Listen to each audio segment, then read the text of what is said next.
Well, with that thought, let's turn to our guest for tonight, Shekhar Iyer, senior journalist, joining us to talk about the kind of vision that Prime Minister Modi presented at this summit today, where he not only talked about, Shekhar, the fact that India has the advantage of double AI, but also how his government has moved on from the erstwhile approach of comparing the present with the past to setting goals for the future and then looking at them and seeing, what kind of milestones have been crossed year after year, month after month.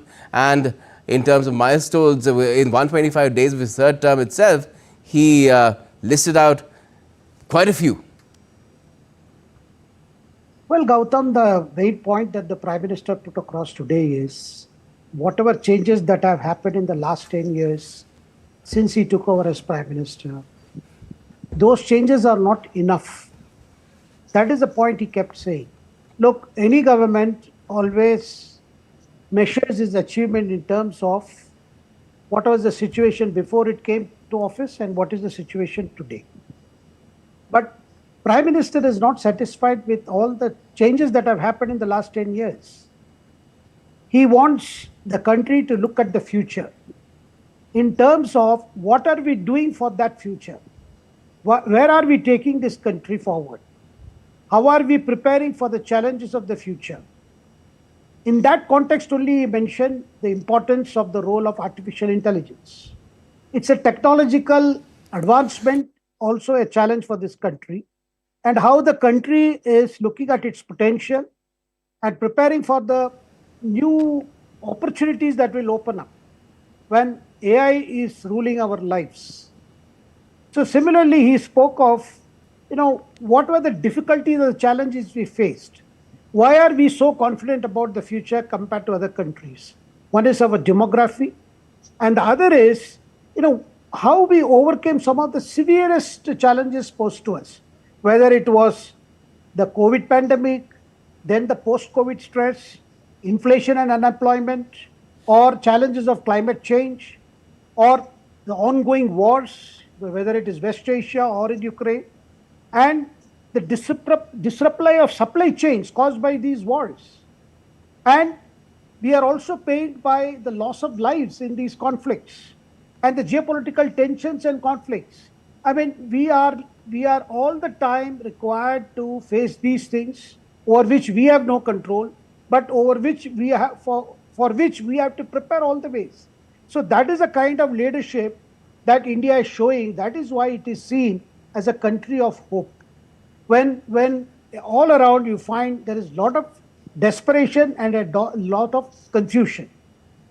He also spoke about the goal of making India a developed nation by 2047 and how there's a positivity around it despite a lot of negativity all around us. He said it's become like a people's endeavor, and do you think that he gave enough examples to sort of demonstrate that this is actually the case? Yes, Gautam, because Vikshit Bharat or Developed India by 2047 is a concept that the Prime Minister is pushing very vigorously. So how will India of 2047 be like? And what are the areas that need great thirst? How do we fight poverty better? How do we fight unemployment better? How do we skill our youth? How do we reskill also our labor?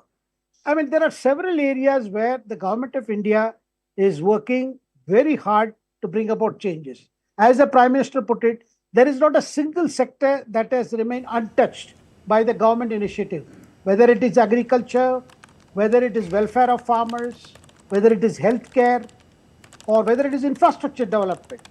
And when it comes to infrastructure development, the Prime Minister says India is looking at scale and speed, because the kind of infrastructure we are looking at or we are developing now is something that should stand good for us for the next 25, 30 years.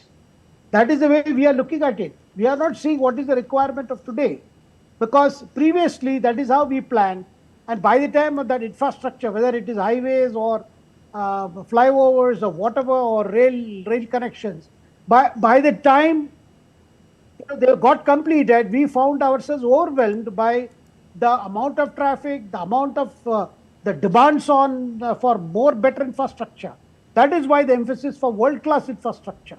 So this is one good example of infrastructure, whether it is roadways, highways, seaports, and the Prime Minister also said how we are expanding civil aviation, how this UDAN has resulted in creation of more and more airports. There are over 100 airports today, when a few years back, you could count the number of major airports. So these are areas where the government is working very vigorously, because we feel the future is approaching us fast and we need to prepare for fast. And the best way to prepare is to actually get to the ground and start working. And that is what has been happening in the last 10 years.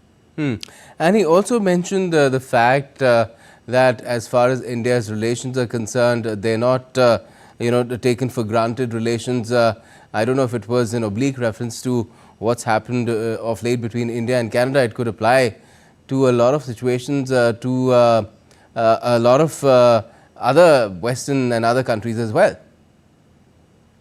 Well, Prime Minister did not mention the current standoff that we are seeing regarding our relations with Canada.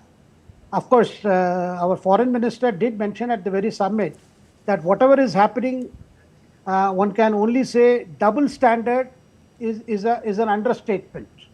I mean, he put it very well. Dr. Jaishankar said, whatever has happened, the kind of deliberate attempt to create a crisis in what was supposed to be a robust relationship with Canada only goes to show that the Western countries particularly, and their governments and their agencies, are not only inconsiderate towards the threat perception that India sees when these countries are encouraging some extremist groups in the name of self-expression or freedom of expression. But at the same time, these countries know well that India is not going to take these things lying down. Whatever is a threat to our integrity as a nation, we are going to counter it. And no country can come and preach to us what they themselves don't practice. And without a shred of evidence, we have seen how the whole thing has been made to show as if the government of India is involved in some transnational repression. That's the term they are using. So we are not going to take it. And whatever has happened, we have seen how India has responded to whatever actions Canada took, making it clear, look, there has to be a logic, there has to be a certain decorum in how we deal in foreign relations. And a good friend like Canada should be subjected to, has subjected itself to this because of some political consideration of the present leadership there. Yes, that seems to be the crux of the problem, and I don't think we'll see the back of it till at least Justin Trudeau's in power, and his term is still at least next year when elections are due in Canada. We'll have to wait and see what happens then. He's quite unpopular in his own country and decidedly more unpopular in India now. Thanks a lot for joining us for the moment.